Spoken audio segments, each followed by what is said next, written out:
Bismillahirrahmanirrahim. Au nom de Dieu Tout-Puissant, clément et miséricordieux. In the name of God Almighty, compassion, clean.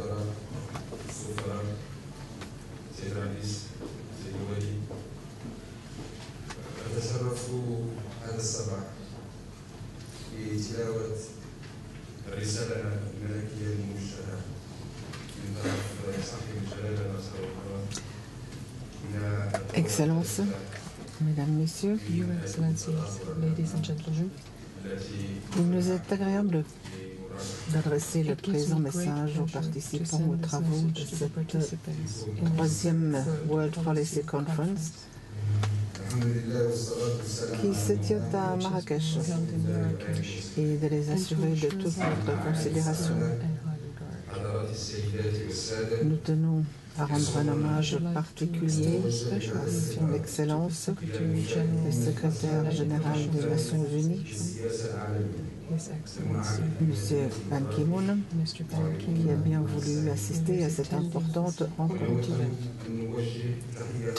Nous saluons en particulier les efforts généreux qu'il ne cesse de déployer pour la promotion de la paix et de la stabilité dans le monde, ainsi que son attachement constant à inscrire les questions de développement et de gouvernance en tête des priorités onusiennes. Nous nous réjouissons également de ces initiatives et d'autres actions constructives visant à faire du système de l'ONU la maison commune de l'humanité, le rassembleur et la conscience vive de ces États. Comme vous le savez, la tenue de cette importante conférence intervient à un moment où les chocs provoqués par la crise financière internationale ne sont pas totalement absorbés. L'actualité et l'apparition d'indicateurs négatifs laissent craindre que des revers, des crises, voire des conflagrations surgissent à tout moment et dans toutes les régions du monde. Déjà, lors des deux précédentes sessions de la World Policy Conference, vous aviez mis en évidence les dangers d'une mondialisation tronquée et les risques d'une insuffisance des mécanismes de gouvernance mondiale. Parallèlement, vous n'aviez cessé de rappeler les limites d'une pensée unique libérale, dénuée par sa férocité de toute sensibilité humaine et de toute portée sociale, et les dangers de l'uniformisation des modèles, parce qu'il risque potentiellement d'attiser les velléités d'extrémisme et de fanatisme sous les formes les plus diverses. Ce formatage alimente les introversions et nourrit les replis identitaires.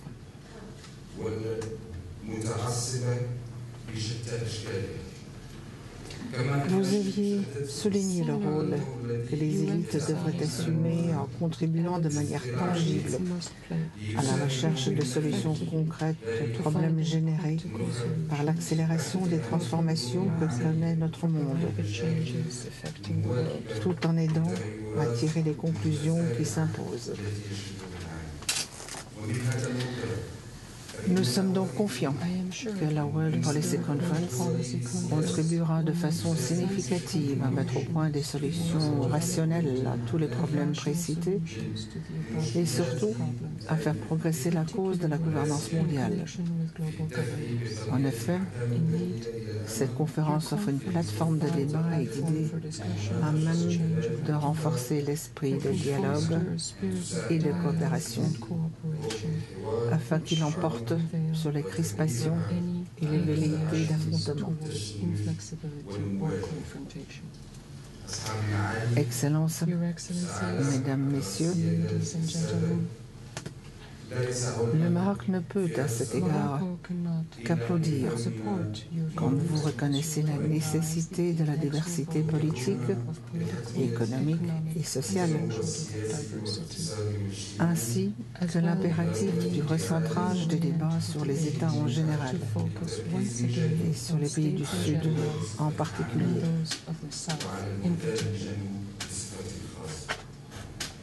Le Maroc, avec les pays du Sud, et notamment ceux du continent africain, appelle de tous ses voeux une nouvelle mondialité juste, équitable, participative, cohérente, durable et humaine.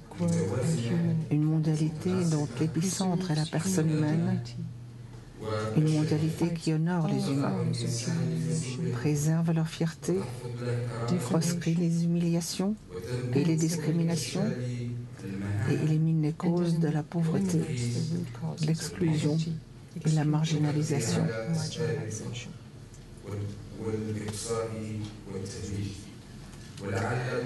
L'oubli de la dimension locale et de la complexité en serrant la vie réelle de milliards de personnes singulières qui peuplent cette planète ne peut être que porteur de désordres globaux. Il est synonyme d'une mondialité sauvage, aveugle, à la dérive, errant à mille lieues de ses desseins et de ses idéaux.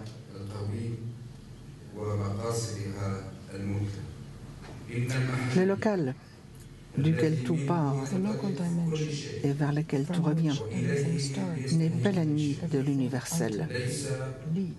Au contraire, l'universel n'est réel que s'il est localisé et s'il tire la richesse de son unité, la pluralité et la diversité de ses affluents locaux. La mondialité n'est concrète que si le développement local est soutenable et ouvert sur le monde. Pour relever ce défi, le Maroc a délibérément choisi la voie judicieuse qui conduit à l'intégration locale, nationale, globale souhaitée.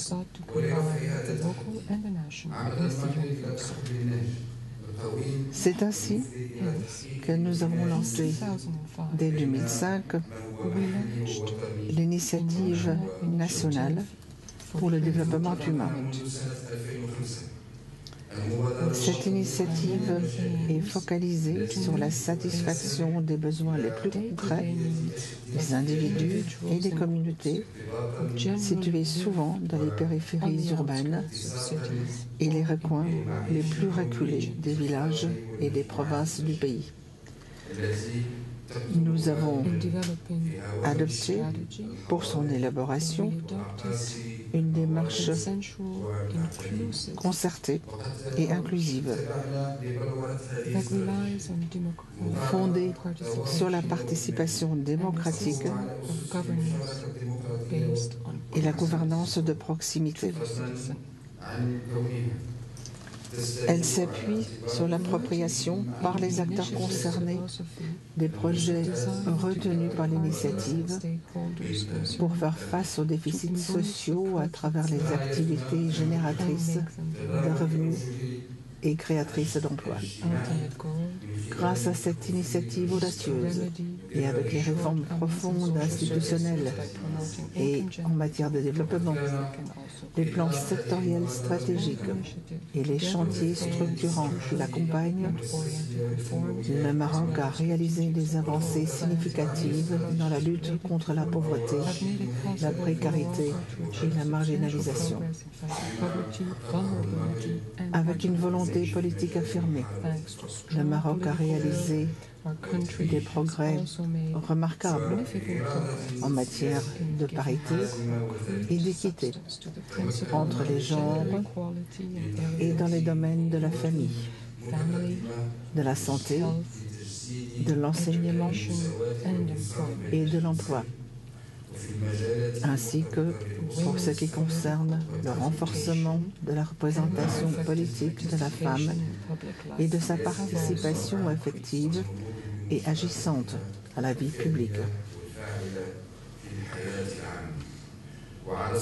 Sur le plan stratégique, nous avons donné à cette dynamique interactive entre le local et l'universel une expression concrète à travers ce que nous avons engagé comme réforme institutionnelle et réconciliation courageuse, historique, sociale, en matière des droits de l'homme et dans le domaine de l'espace territorial.